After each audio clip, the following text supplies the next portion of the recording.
rapport avec la fête de Shavuot, c'est qu'est-ce qu'on a reçu à Shavuot? On a reçu les 10 commandements.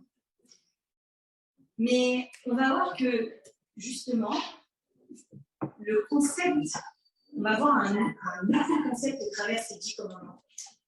On va parler des 10 commandements du mariage. Qui a un rapport avec les 10 commandements que Dieu nous a donnés. Il faut savoir que le concept du mariage, c'est pas seulement entre un homme et une femme, c'est aussi également entre Dieu et son peuple. Et c'est au moment de la Torah, c'est l'étape ultime du mariage.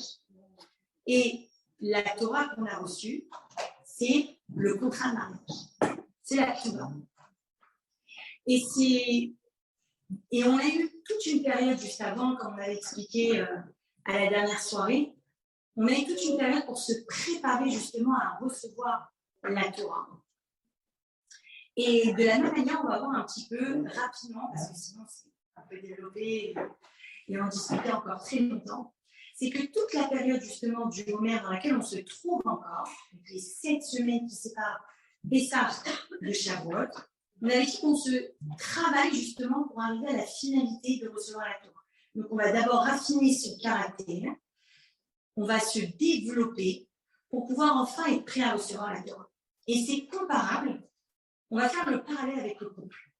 Toute cette période-là, justement, ça va être la période, on va dire, de la rencontre, le shilour, les fiançailles, avant d'arriver à l'ultime étape du mariage, qui est donc à Shavuot. Et on avait parlé, on avait abordé le sujet des 10 sphirotes. Les 10 sphirotes, ce sont 10 attributs qu'on peut allier au caractère et qui nous permettent une certaine évolution. Et au travers de chacune de ces 10 sphirotes, c'est là qu'on va construire son couple. Une fois qu'il y a eu la première rencontre. Les 10 sphirotes, elles sont composées de 7. En vrai, il y a 2 parties. Les 3 premières, c'est ce qu'on appelle les attributs intellectuels. Et les 7 dernières, elles vont être plutôt concentrées sur l'émotion, tout ce qui va être émotionnel. Avant, donc, on va dire que le premier attribut, c'est ce qu'on va appeler chorma, l'intelligence. L'intelligence, ça va être quoi dans une rencontre? C'est le premier rendez-vous. La première rencontre avec son conjoint. Et ça va être le potentiel d'une future relation. On va analyser, ça va être donc le potentiel de pouvoir développer avec ce jeune homme, cette jeune femme, un futur couple, si Dieu veut. Et ensuite, on va construire, et ensuite après Chokhma, il y a Bina. Bina, c'est l'intuition. C'est-à-dire qu'une fois qu'il y a eu cette étape de l'intellect, on va avoir ce 6e sens. Vous savez, on va se baser sur des données, sur est-ce qu'on est sur les mêmes longueurs d'onde, on va prendre quelqu'un plus ou moins de ses origines, on va essayer vraiment d'avoir les mêmes bases. C'est très important. Et donc, on a fait cette première rencontre. Et ensuite, donc, c'était basé sur quelque chose d'assez logique, intellect. C'était un potentiel selon ce qu'on m'a donné comme information sur un tel. Et ensuite, on va passer à l'étape de l'intuition. L'intuition, on reste toujours dans l'intellect. C'est ce qui va nous donner, vous savez, ce petit 6e sens-là, qui vous met en alerte sur certaines choses, ou au contraire, qui va vous raffiner et qui va commencer à développer les émotions envers l'autre. Alors oui, vous allez me dire, mais non, c'est le coup de foudre. Vous prouvez, le coup de foudre n'existe pas. Oui, peut-être, mais quand vous dites c'est un coup, ça dure quelques secondes. Mais en vrai, le but et la fondation ne se fait pas sur ce moment-là. Il y a tout un développement, toute une analyse. Et on va donc passer ensuite à Da'at. Da'at, c'est la dernière étape dans l'intellect. C'est quoi? C'est la connaissance. C'est-à-dire que c'est une fois qu'on a allié l'intellect et l'intuition, alors on est prêt à s'allier potentiellement et commencer à introduire avec les 7 prochaines sphirotes, les 7 prochains attributs, d'introduire toutes les émotions et analyser chacune des étapes dans la construction d'un potentiel couple. Parce que là, je parle, on est dans l'étape, on n'est pas encore arrivé au mariage. On est juste dans l'étape des rencontres et des fiançailles, où il y aura éventuellement la demande en mariage. Et enfin, donc, la 3e étape, c'est Da'at, dans l'intellect, c'est la connaissance. C'est-à-dire qu'on apprend vraiment à se connaître encore plus profondément. D'ailleurs, c'est un terme qui a été utilisé quand Adam Arisha, le premier homme, a connu sa femme, comme je l'ai dit, a connu. Dans la Torah, qu'il a eu cette liaison avec elle, la Torah a employé le terme de Vayeda, et il a connu. C'est vraiment la connaissance profonde qui vont permettre de développer ensuite toutes les émotions. Alors, on en avait parlé brièvement justement au dernier cours, on a la première émotion qui est précède la bonté, trouver chez l'autre. C'est le trait de caractère, qui soit généreux, qui soit bon, qui veuille donner, qui soit dans l'altruisme, qui soit là pour donner aux autres. C'est très important et c'est une clé de vouloir toujours, dans un couple, de vouloir se donner l'un à l'autre. C'est très important de chercher, pas à se faire plaisir seulement, mais à faire plaisir à l'autre. On obtiendra beaucoup plus en retour. Ensuite, il y a ce qu'on appelle Gvura. Gvura, ça va être la rigueur, la limitation. On va plutôt mettre des limites, justement, parce qu'une personne qui est trop gentille, c'est pas bon non plus. Parce qu'à force de donner aux autres, elle oublie de se concentrer sur ses propres besoins. Et du coup, elle est submergée, elle va craquer. Son vase émotionnel, il va se remplir. Et à la fin, elle va craquer, à force de trop donner. Et c'est là qu'on arrive justement à l'autre étape, la sixième, ça va être Tiferet. Tiferet, ça va être la compassion. C'est le bon équilibre justement entre la bonté et la rigueur. Savoir donner à l'autre, mais également savoir prendre du temps pour soi. C'est ce qu'on appelle connaître la vérité. C'est la vérité dans la base d'un couple. Être honnête l'un envers l'autre. Ensuite, on a Netzach, qui est l'éternité. L'éternité, ça va être représenté par la jambe droite. Ça veut dire quoi? Ça veut dire que c'est la volonté et l'action de faire avancer son couple, de vouloir aller au-delà de l'état qu'on était avant. Toujours évoluer, toujours progresser. Ensuite, on arrive à Hod. Hod, c'est la majesté. Ça va être la jambe gauche. C'est que chaque relation, elle va nécessiter des efforts. Forcément, on n'a rien sans rien. Il faut travailler. Il faut faire des efforts pour faire justement avancer les choses. On ne peut pas avoir la splendeur d'une relation si on n'y met pas du sien. Ce qu'on appelle un petit peu les compromis. Je n'aime pas le terme concession, mais faire un compromis. Ensuite, quand on avance, on va ensuite arriver à Yesod. Yesod, ça va être justement l'équilibre entre les deux autres. Ça va être la communication. C'est la base, c'est une des bases. Savoir communiquer entre les deux. C'est la combinaison d'une bonne connexion et savoir exprimer concrètement et communiquer avec l'autre. Ne pas vouloir qu'il soit toujours un devin, en fait. Non, mais tu aurais dû penser, on connaît un petit peu la chanson. Et ensuite, la 10e, Shira, c'est la royauté. La royauté, ça va être l'exaltation, ça va être l'humilité. C'est ce qu'on avait déjà parlé, ça va être la position basse. Pour pouvoir justement être majestueux et royal dans sa relation, il faut apprendre que son ego, justement, on aura cette splendeur du fait qu'on sait trouver cette humilité dans le couple. Ne pas toujours chercher à avoir raison. Ça ne sert à rien. Ça ne sert à rien parce qu'on va rentrer dans des discussions à montrer à travers, oui, non, mais regarde, c'est moi qui avais raison, ah, je t'avais dit. Le fameux je t'avais dit. Et quand on aura travaillé pendant toute cette période, on va exprimer ça, c'est toute l'étape de la formation du couple. On n'est pas encore arrivé au mariage. On a travaillé l'esprit, l'intellect et ses émotions. Sur tous les terrains, on s'est travaillé. Et là, va arriver l'étape du mariage. L'étape du mariage, c'est en vrai, à chaque fois qu'un homme et une femme se marient sous la roupa, ils reproduisent le mariage divin entre Dieu et son peuple, avec le contrat de mariage. Et on va le fêter chaque année. De la même manière que vous avez votre anniversaire de mariage, eh bien, il y a l'anniversaire de mariage entre Dieu et son peuple. Et donc, c'est sympa de faire un petit rappel du contrat de mariage. Alors, c'est quoi ce petit rappel? Et on va voir que, justement, c'est ce parallèle entre les 10 commandements que Dieu nous a donnés en tant que peuple, mais qui s'emboîtent et qui s'impliquent parfaitement pour avoir un couple construit, Et parfait, est-ce que ça existe? Je ne sais pas. Mais potentiellement parfait. Le premier commandement, je suis Hachem ton Dieu. Je suis Hachem ton Dieu qui t'a fait sortir d'Égypte, de la maison d'esclavage.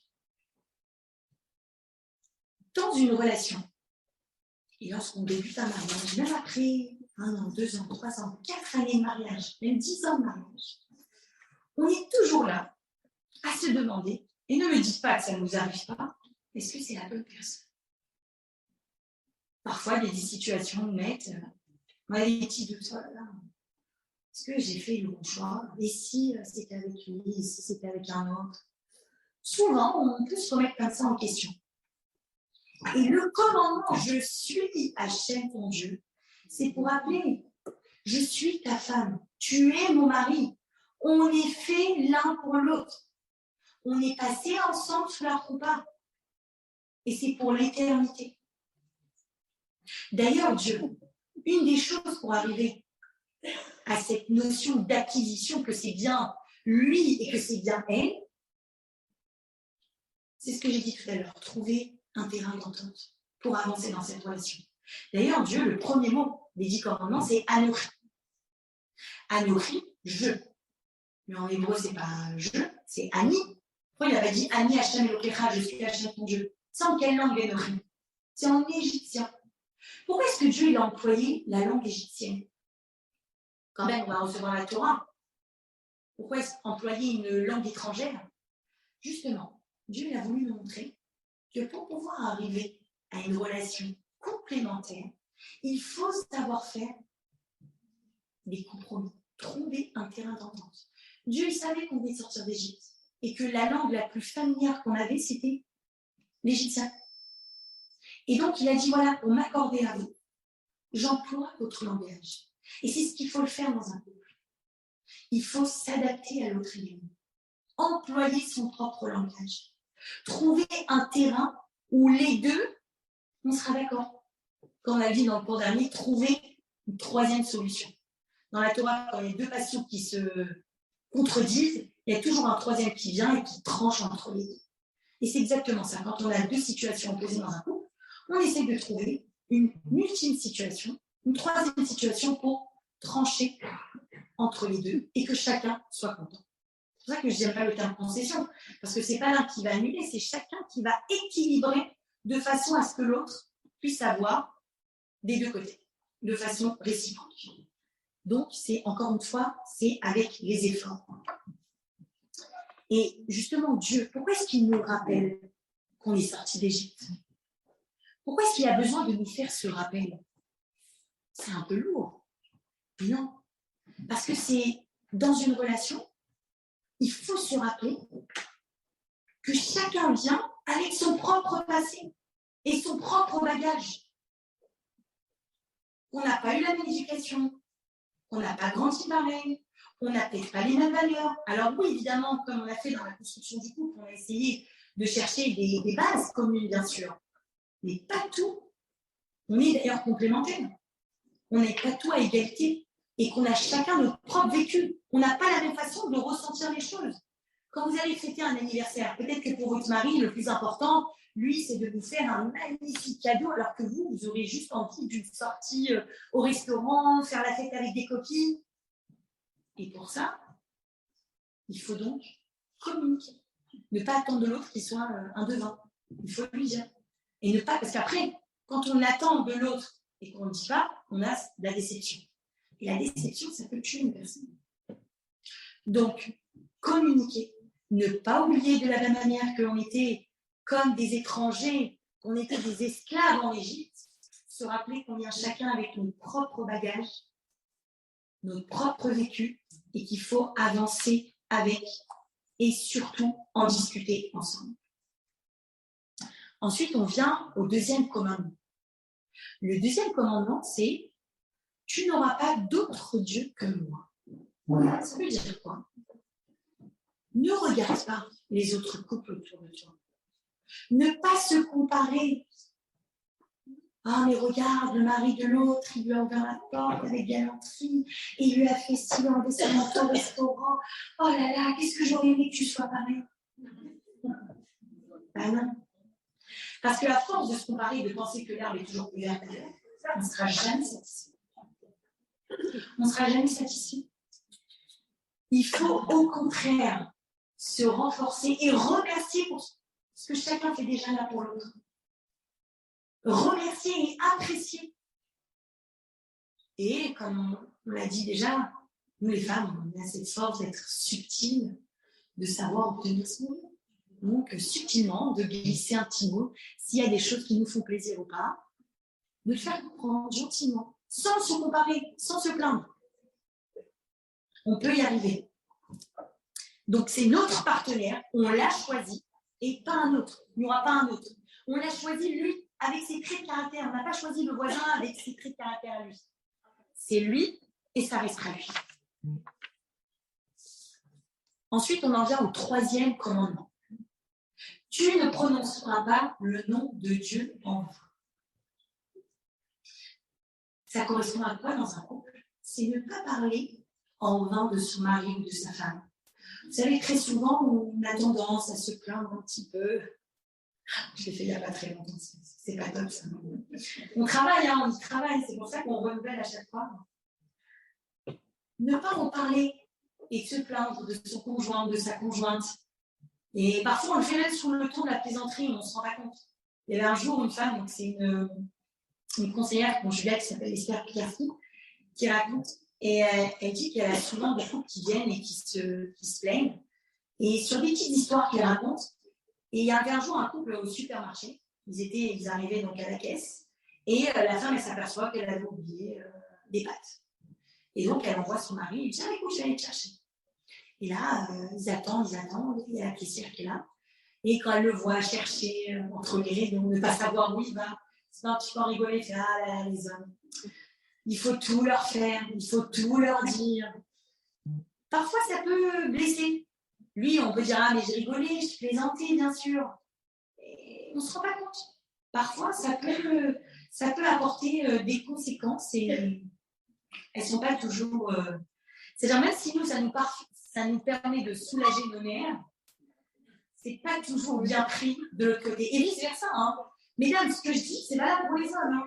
Vous pouvez leur faire écouter le cours sans problème. J'ai dit à mon mari d'ailleurs de le donner aux hommes. C'est primordial. Ça va dans les deux sens. Et comment on fait dans ce cas? Parfois, ce n'est pas sous le temps de la plaisanterie. Parfois, on a vraiment besoin de se soulager, de se libérer. On a besoin de discuter. Il y a des choses qui ne vont pas dans le couple. Qu'est-ce qu'on fait? On se dirige vers des professionnels, des thérapeutes, des coachs, des raves. On s'entoure et on prend des bons conseils. Pas juste parler pour se soulager, mais parler pour construire et pour apporter une évolution dans son couple. 4e commandement, on avance. 4e commandement, ça concerne le Shabbat. Dans le Shabbat, on a 2 commandements. Il y a 2 commandements sous un.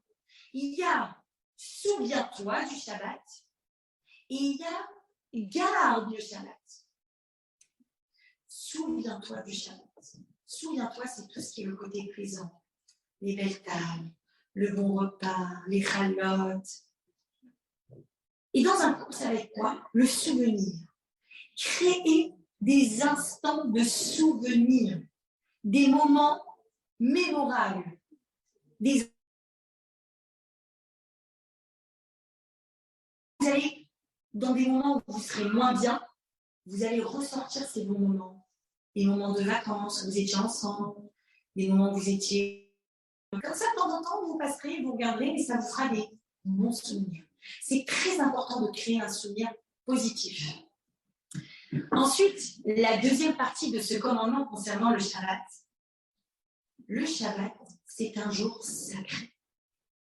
Une fois par semaine, on se consacre à Dieu. Et on respecte.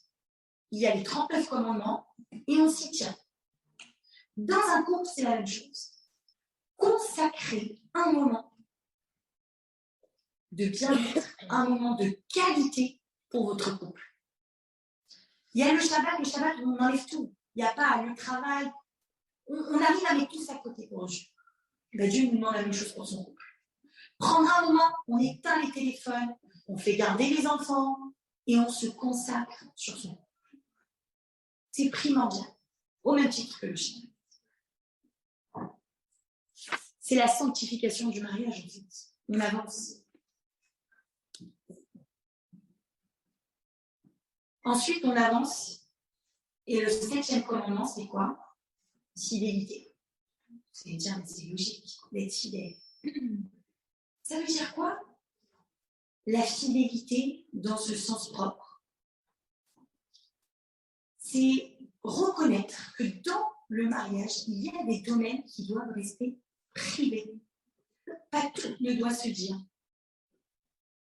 Que ce soit répéter ce qui se passe au sein du couple, comme on dit, on ne lave pas sur l'install en public. Mais il y a également, entre un homme et une femme, on a notre petit jardin secret. Je ne parle pas des gros secrets. Mais on a parfois des choses qu'on peut garder pour soi, qui doivent rester privées. Et à plus forte raison, avec les autres par rapport à notre couple. Ne pas raconter nos histoires personnelles. C'est comme il y a un jour une histoire avec un couple à Yerushalayim, en Israël. Il y a son ami qui vient la voir, qui vient voir donc, la femme. Il me dit, ah, je suis vraiment désolée pour toi, j'ai entendu et tout. Il dit quoi? Je dis, bah écoute, j'ai appris que vous allez vous séparer. Alors elle fait, ah, bon, bah, tu m'apprends quelque chose en fait. Et c'est là, elle a pris conscience de l'ampleur des choses en fait. Elle s'était bêtement confiée à une. C'était un jour, elle lui répondait au téléphone, elle s'occupait d'un secrétariat dans une école. Et elle a voulu appeler son amie et elle est tombée sur la fille de son amie. Et je ne sais pas, en parlant d'une chose ou d'une autre, elle dit ouais, bon, je suis fatiguée en ce moment, c'est très compliqué, j'y arrive pas, il n'est jamais là. Elle a commencé à dire quelque chose, pas grand chose en vrai. Et la fille, elle s'inquiétait, elle est partie voir sa mère, elle dit tu sais, je ne l'ai pas senti bien. Et vous connaissez l'effet boule de neige, téléphone arabe, et comme ça, c'est passé à la rumeur qu'ils allaient se séparer. Donc faire attention, rester fidèle dans son domaine privé. Ensuite, 8e commandement, ne pas voler. Est-ce qu'on va se voler l'un l'autre? On va avoir son propre compte bancaire? Non, pas du tout. C'est témoigner une reconnaissance. Ne pas voler le mérite de l'autre. Reconnaître. Reconnaître, c'est ce qu'on appelle la karatata. Reconnaître la reconnaissance. Reconnaître que l'autre nous a fait du bien. Que l'autre, il excelle, que son conjoint, il excelle dans ce domaine. Et même le remercier. Je sais que les hommes, parfois, ils attendent le taquet rouge, ils font un petit truc alors qu'on a déjà fait tout ça. Et ils ont besoin de reconnaissance. Donnez-leur. Et dites-leur à quel point, à combien ça leur fait du bien, qu'ils nous fassent la même. Que nous aussi, on a besoin. Notre ego a besoin de reconnaissance. Reconnaître les mérites de chacun. Et enfin, non pas enfin, avant-dernier, le 9e commandement, ne pas faire de faux témoignages. Alors là, évidemment, c'est une communication franche. Vous savez, parfois, on ne veut pas le dire à l'autre, on n'est pas bien, et on n'a pas envie, il a déjà assez de soucis au travail, avec ses amis, et donc on n'a pas envie forcément de dévoiler et d'en parler. Mais le problème, c'est que si on accumule trop de non-dits, c'est pas possible. Au bout d'un moment, on va exploser. Encore une fois, c'est le vase qui se remplit et c'est pas bon. C'est-à-dire qu'il faut dire, si on a quelque chose qui nous préoccupe, notre conjoint, c'est le premier. C'est la moitié de nous. C'est pas juste une autre personne. À la naissance, Dieu, il a pris une même neshama qui s'est divisée dans une âme qui s'est divisée dans un corps de femme et dans un corps d'homme. Et le mariage va permettre la réunification de ces deux moitiés. Donc, l'autre, quand vous avez mal, Dites-moi, quand vous vous faites mal, votre œil va pleurer et votre main va venir pour essuyer les larmes. C'est la même chose dans un couple. On est un même corps. Et que quand il y a quelqu'un qui se blesse ou qui a des blessures, il faut en parler pour que l'autre puisse être la main qui va essuyer nos larmes. C'est très important. Et on a souvent tendance à oublier que la communication, elle peut bloquer beaucoup de choses et malheureusement, ça détruit au lieu de construire. Et enfin, le 10e commandement, ne pas convoiter. C'est la jalousie. Ne pas être jaloux. Mais qui est jaloux de son conjoint? Qui est jaloux de l'autre? Et pourtant, il y a beaucoup de situations où la femme va rester à la maison avec les enfants et le mari va être un peu plus libre. Donc, sans s'en rendre compte, on va avoir ces petits moments de jalousie l'un envers l'autre. Et encore une fois, récemment, quelqu'un m'a dit, j'ai trouvé ça très beau, je ne sais pas si elle vous le dit, mais dans la semaine, on se fait chacun un jour, on a un cadeau. Ce jour-là, c'est mon jour, on est roi. C'est exactement ce qu'elle m'a dit. On est roi. Ce jour-là, c'est moi qui suis roi. On détermine des limites et on se fixe des moments pour que chacun puisse avoir ces moments d'épanouissement dans le couple. On divise la semaine et on regarde le programme de chacun pour que chacun trouve du sien. Que ce ne soit pas toujours l'un qui reste avec les enfants, l'autre qui soit toujours dehors, ou l'inverse. Trouvez des bons moments, trouvez des moments adéquats, faites un planning. C'est si simple que ça, on fait des plannings pour des menus, pour des soirées, pour les fêtes. Faites un planning avec votre conjoint. Vous allez voir comment ça marche, surtout pour éviter les non-dits. Ah, mais je t'avais prévenu, ah, tu m'avais pas prévenu, que ce soir tu sortais, tu avais besoin de la voiture, que ci, que ça.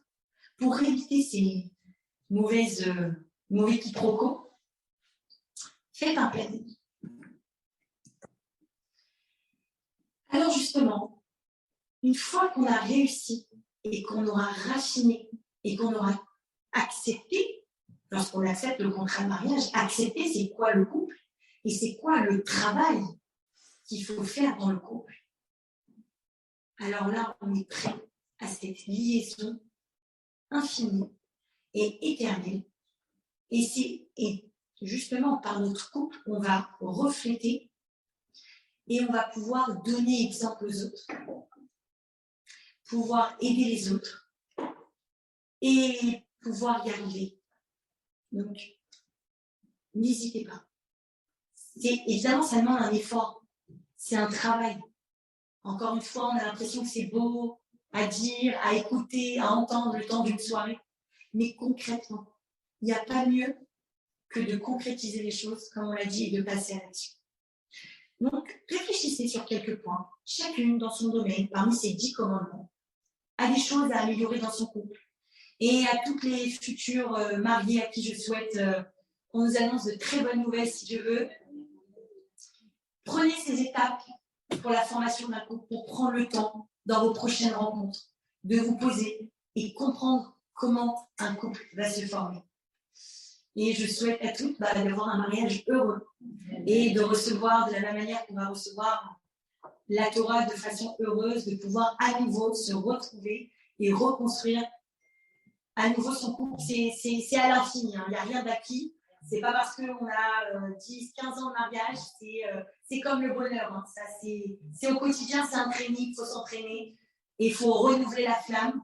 C'est comme une flamme. La flamme, elle peut rester autant que vous voulez. Mais parfois, il faut lui rajouter un peu de fruits, un peu de gaz ou un peu de lumière pour pouvoir qu'elle brille de plus belle et que ce soit un feu de passion plutôt qu'un feu dévastateur. Voilà, mesdames, je laisse la parole à Esther Fermat.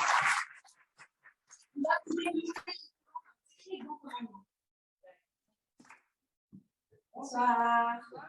En tout cas, ça me fait trop plaisir de vous voir, les copines, celles que ça fait longtemps qu'on essaie de tirer pour les faire venir. Bravo. Bravo aux habitués, bravo aux nouvelles. Bienvenue à toutes.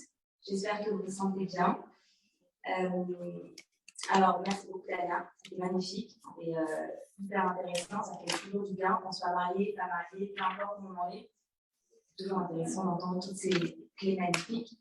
Je profite de votre attention pour remercier quand même Jocelyne pour sa participation au fruit de cette soirée en l'honneur de l'élévation de l'âme de sa maman Esther Batutana. Et on espère que grâce à vous, ça va permettre une très belle élévation.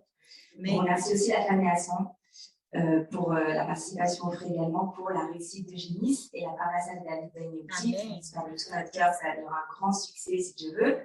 Et également notre amie Juliette Robas pour une bonne santé pour ses enfants, ses enfants, un bon mazal. Et je mentionne aussi merci à elle pour la refroche Eva de Eliaou Ben David.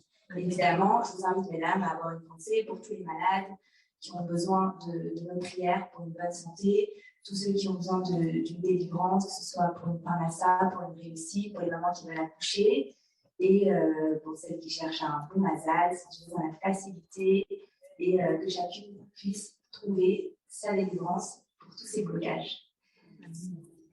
Je vais ce soir développer avec vous un commandement qui m'est moi-même très cher.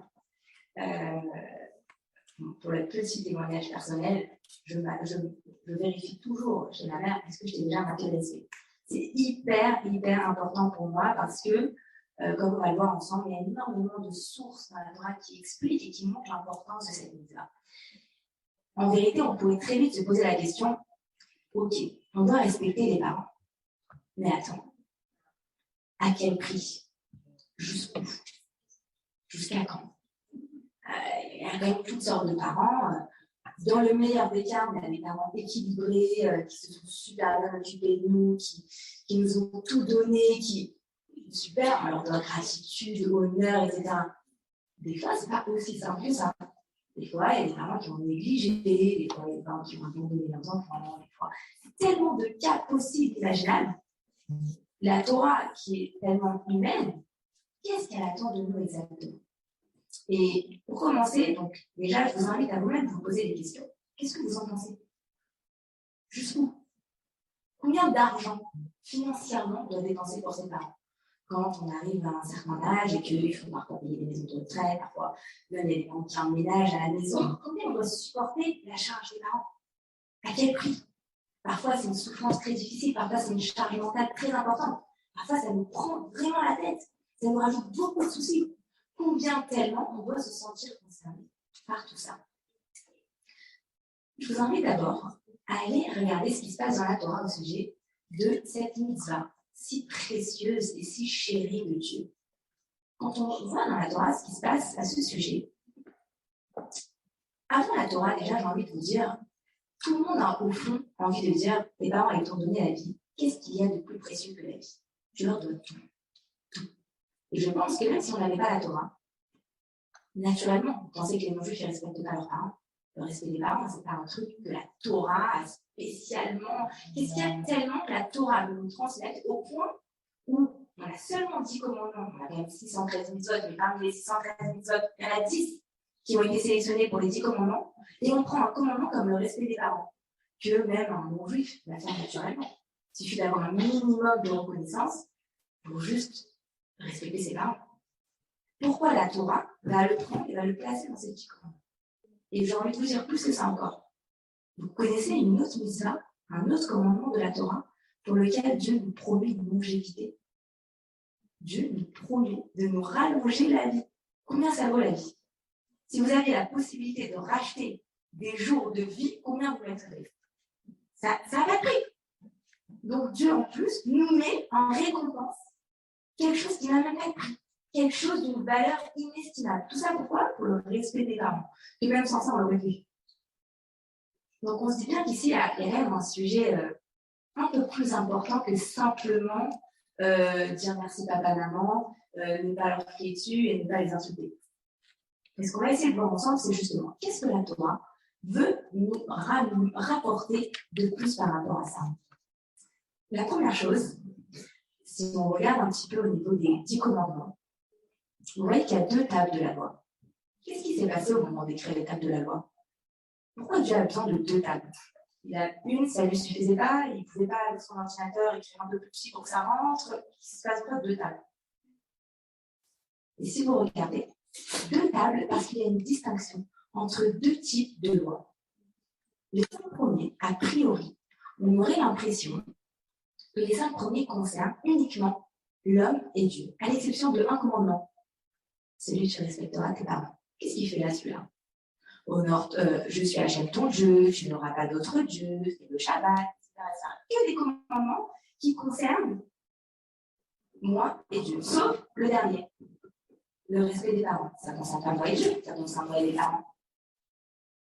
Eh bien, en fait, justement, le respect des parents, en vérité, c'est plus que simplement moi et ma mère et moi et mon père. Le respect des parents, ça concerne ma relation avec Dieu. Comment? Pour 2 points. Le premier, c'est tout simplement Dieu qui nous a donné la Torah. Qu'est-ce qu'il veut? Que la Torah se transmette de génération en génération. Si on est en embrouille avec ses parents, si on est en embrouille avec nos ancêtres, comment ils vont nous transmettre les 10 commandements? La tradition dans le judaïsme, c'est un point hyper important. Donc forcément, le respect des parents, on n'a pas intérêt à s'embrouiller avec eux, sinon c'est la fin. Il y a toute transmission, il n'y a plus rien, on arrête tout. Donc déjà par rapport à ça, ce premier point, par rapport à cette transmission que les parents nous donnent, on leur doit au moins ce respect-là, on doit au moins être en bon terme avec eux et les respecter pour que Dieu puisse permettre à sa Torah d'aller de génération en génération. Et le deuxième point, mon préféré, c'est justement le fait que quand Dieu a créé l'homme, il a créé tout seul. Il n'a besoin de personne. Il a créé Adam à partir de 4 éléments, etc. Il a formé, il a insufflé l'âme, etc. Tout seul. Pourquoi les autres êtres humains n'ont pas eu ce mérite d'être créés par la main de Dieu? Pourquoi Dieu a eu besoin de mettre en place un système d'hommes, de femmes qui se marient, qui créent un enfant, tout ce processus? Mais attends, en 2 minutes, Dieu crée des êtres humains. En 2 minutes, il a créé Adam. Pourquoi tout ce processus? Pourquoi Dieu a besoin de faire intervenir 2 êtres humains qui se trouvent, qui s'entendent, tout ce processus? Parce que justement, Dieu a voulu que ça se passe différemment. Dieu a voulu se créer des partenaires dans la création. Et donc, en réalité, le père et la mère sont les partenaires de Dieu de la création du monde. On est 3 à créer un enfant avec Dieu. Et en vérité, qu'est-ce qui fait Dieu dans cette étape primordiale de la création d'un enfant? Dieu donne cette énergie créatrice. Dieu, qui est le créateur du monde, a donné à ce moment-là à l'homme une énergie unique. Parce que nous, on n'est pas des créateurs, on est des créatures. On n'avait pas cette possibilité de créer des êtres humains. Car alors, depuis quand on fait ça? C'est pas notre boulot. Nous, on a été créés, on est des créatures. Dieu, à ce moment-là, il partage avec nous cette énergie créatrice pour qu'on soit ses partenaires pour créer des enfants. Et donc, à ce moment-là, en vérité, quand nous, on doit respecter nos parents, mais en vérité, on doit respecter Dieu. On doit respecter cette énergie créatrice donnée par Dieu à nos parents pour nous permettre d'être là. Sans cette énergie créatrice, les êtres humains auraient été incapables de faire quoi que ce soit. Donc ça, c'est la deuxième raison pour laquelle on a absolument, c'est pas uniquement le respect d'un enfant envers ses parents, mais aussi le respect de nous-mêmes envers Dieu. À part tout ce qu'on vient de voir maintenant, de magnifique sur l'importance de cette mitzvah, la récompense extrêmement importante de la longévité, tout le monde en rêve, tout le monde se souhaite jusqu'à 120 ans, bref, de ça. À part le fait qu'on a compris qu'il y a quelque chose de divin aussi derrière tout ça, on comprend aussi qu'il y a 2 niveaux de reconnaissance envers les parents. Il y a le premier niveau, ça pourrait s'arrêter simplement à la reconnaissance, comme on l'appelle en hébreu, la karatatov, qui est un principe fondamental du judaïsme. Tout le matin, on se réveille, toutes les prières, je remercie Hachem, la karatatov, la reconnaissance, c'est un principe hyper important.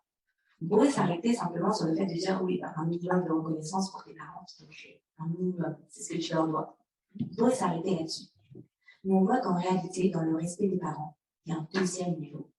Et ce deuxième niveau, d'après la Torah, c'est ce qu'on appelle une dette à rembourser à ses parents. Une dette. On lit dans le Talmud le terme dette. En fait, c'est pas juste la reconnaissance où on te dit ne rends pas en mal ce que tu as fait, hein, malgré le fait qu'on connaisse bien la nature humaine, assez ingrate. Parfois, on peut faire énormément de bien. Oh, il a eu un mauvais comportement, on a oublié tout le mal.